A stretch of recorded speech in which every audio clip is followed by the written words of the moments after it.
महालक्ष्मी पूजन, दीपावली का अवसर आ रहा है, धनतेरस, रूप चौदस, दीपावली, पड़वा मतलब गोवर्धन पूजन और 5वां दिन भाई दूज यम द्वितीया। 5 दिन तक लक्ष्मी महारानी आपके घर में रहेगी, आप उसकी आराधना करना।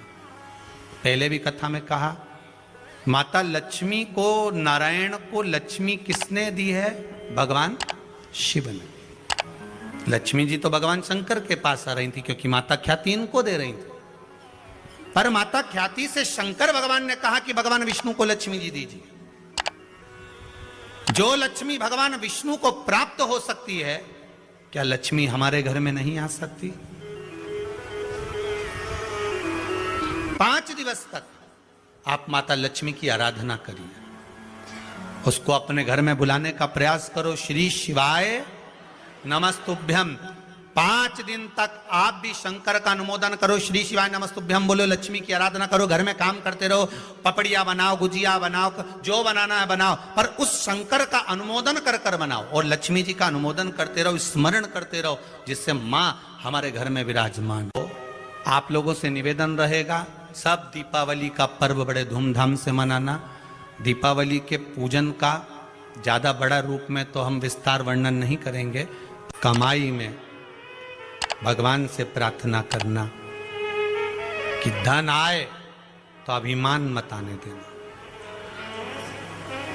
अहंकार ना आए, बस इतना ध्यान रखना।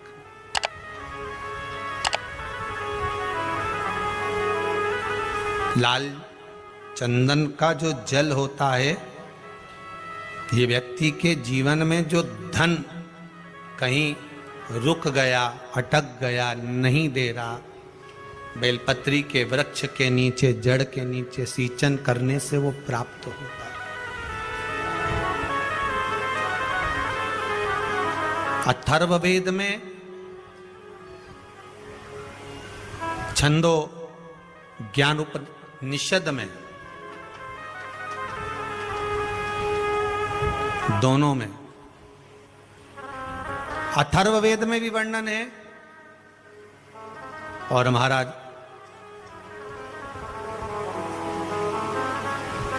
वर्णन किया गया कि पीपल के वृक्ष की जो जड़ होती है, बेलपत्री के वृक्ष की जो जड़ होती है,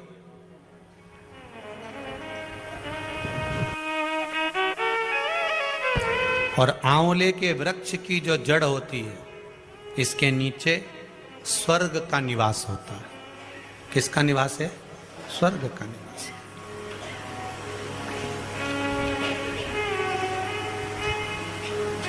अथर्ववेद में भी कहा और छंदो उपनिषद में भी वर्णन करा।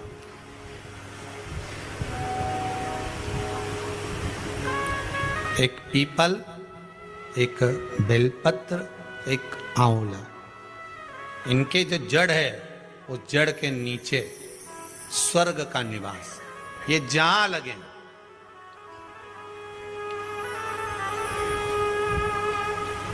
बस एक बात का ध्यान रखिए उसके लिए,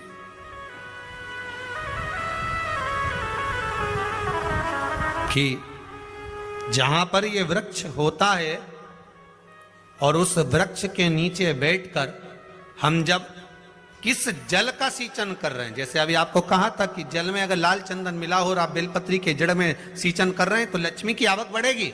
कहीं पैसा अपना अटक गया, नहीं आ रहा, आएगा।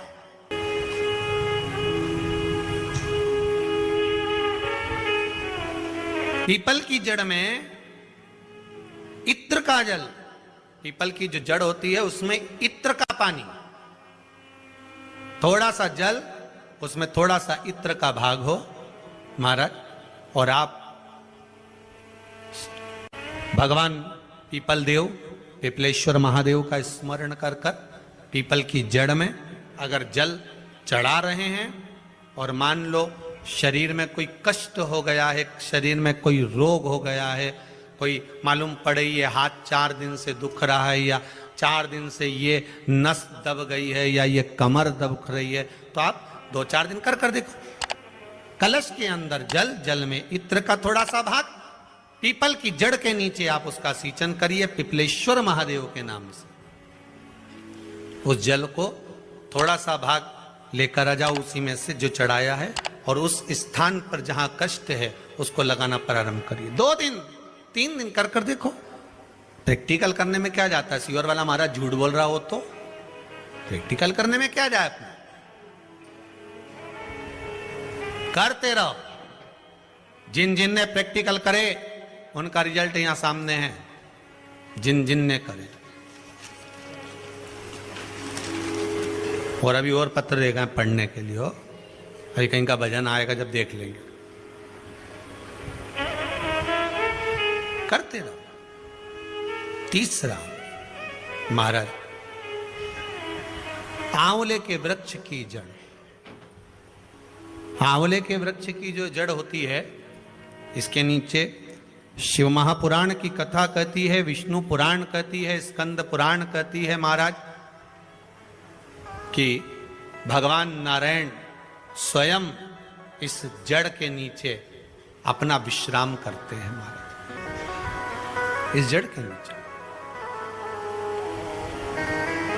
प्रयास करा करो। 1 चुटकी हल्दी, कितनी? मात्र 1 चुटकी हल्दी। आंवले के वृक्ष के नीचे भगवान हरि हर महादेव, कौन से महादेव हैं? हरि हर महादेव के नाम से रखकर उस पर पूर्व मुख कर कर, पूर्व की ओर मुख कर कर जल समर्पित करना प्रारंभ कर दीजिए। आप अगर प्रयास करेंगे, शुक्रवार की शुक्रवार करें या नवमी की नवमी करें, अष्टमी की अष्टमी करें, प्रदोष की प्रदोष कर लें, सोमवार की सोमवार कर लें, तो आंवले की जड़ के नीचे अगर हमने हल्दी रखकर जल का भाग समर्पित करा है पूर्वभिमुख होकर, तो अगर व्यापार नहीं चल रहा है, 1 हफ्ता हो गया बैठे हुए हो, कोई ग्राहकी नहीं है, तो 1 बार करो। दूसरी बार करने जाओगे तो आप अपने आप दौड़ कर जाओगे कि मेरा 1 हफ्ते से व्यापार अच्छा चल रहा है। आप दूसरी बार करोगे तो आपको ये ज्ञान उपदेश ये प्राप्त हो जाएगा, अपने आप रिजल्ट सामने आएगा कि हाँ, हमने आंवले के वृक्ष के नीचे हल्दी को समर्पित करा था और उसको चढ़ाने के बाद हमने जो जल चढ़ाया है उसका फल हमको प्राप्त हुआ, उसका फल हमें मिला है।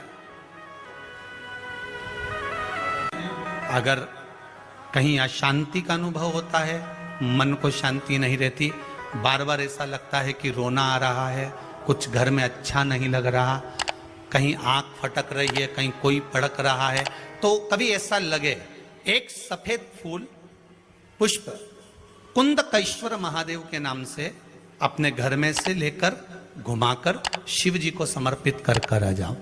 वापिस आओगे ना तो रुआसा सा मन होगा, ना मन में अशांति होगी। इतना पावर बाबा दे देंगे कुंदकेश्वर महादेव कि आपको खुद अनुभव हो जाएगा। केवल 1 पुष्प श्वेत कुंदकेश्वर महादेव। कुंदकेश्वर महादेव कोई साधारण नहीं है। जिस समय माता पार्वती ने विदल और उत्पल का संहार करा था तो कुंदुक भगवान के चरणों में जाकर लगा। उस कुंदुक के लगने से भगवान शंकर का नाम कुंदकेश्वर हो गया।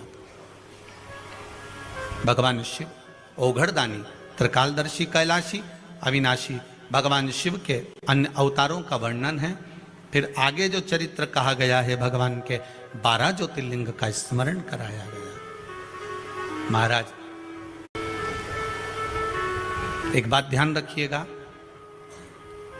शिव महापुराण कार्तिक महत्तम कथा तो आज विराम हो जाएगी, पर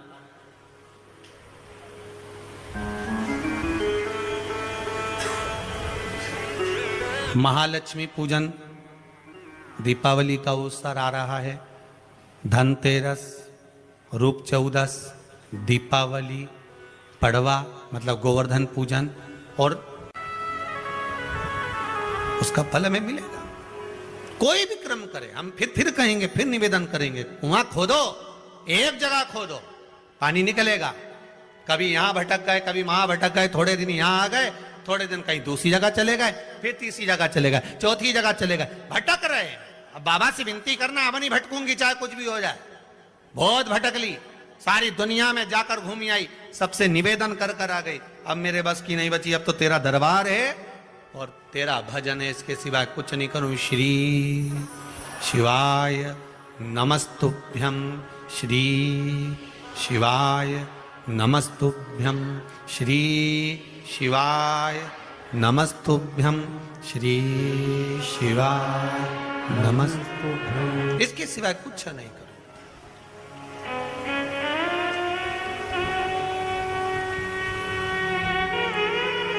हमारा भजन मूल हो जाए। एक विदल और उत्पल दो असुर हुए। पार्वती मैया ने जो भजन करा था, स्मरण करा था, शिव मिले थे, उनकी भक्ति दृढ़ी थी। विदल और उत्पल ने एक बार माता पार्वती जी को देखकर बड़े आनंद के साथ उनकी ओर लोभित हो गए, उनकी ओर आसक्त हो गए।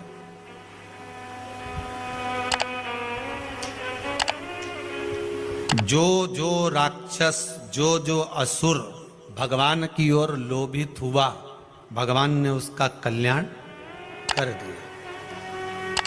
दुनिया के लोग संसार को देखकर लोभित होते हैं, ये कितनी सुंदर है, वो कितना सुंदर है, वो ऐसा है, वो वैसा है। हम काया देख रहे हैं, केवल शरीर देखा।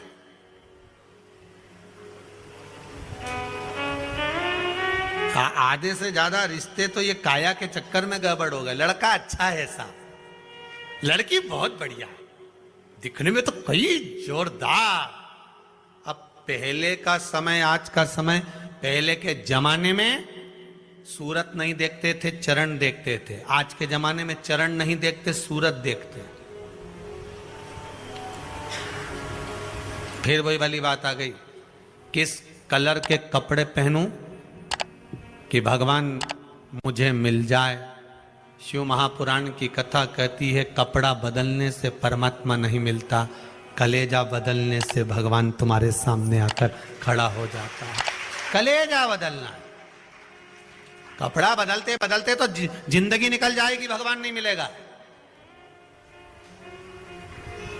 पूरी जिंदगी निकल गई। क्या हुआ कपड़ा बदलने से? वो रावण ने बदला था, क्या हुआ?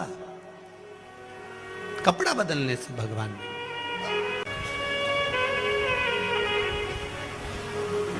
भोले जी को नाम बड़ा प्यारो लागे।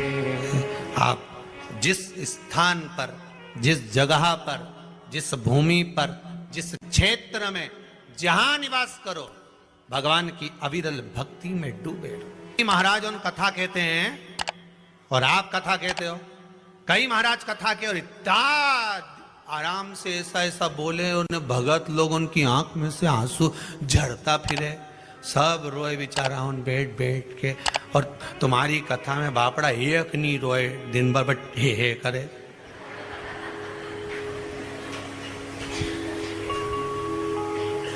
और तुम भी व्यासपीठ पे बैठ के बस हंसता रहो, ने ठिठोली करता रहो।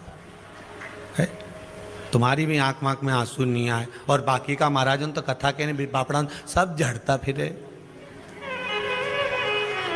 25 बार मुंडा साफ कर ले, 2-4 बार तो सपेट ले।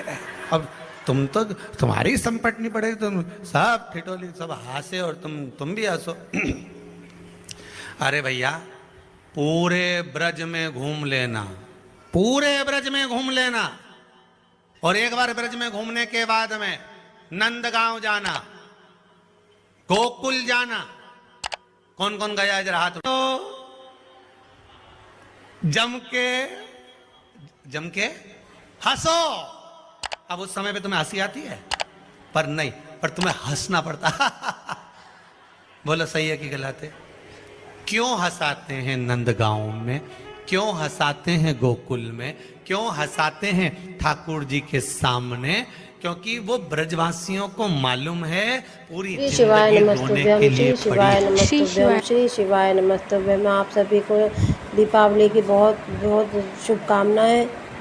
आशा करती हूँ कि आप सभी खुश रहें अच्छे से दिवाली मनाएं। आपको जानकारी अच्छी लगी तो प्लीज़ चैनल को लाइक कीजिए, सब्सक्राइब कीजिए। Thank for watching. Thank you.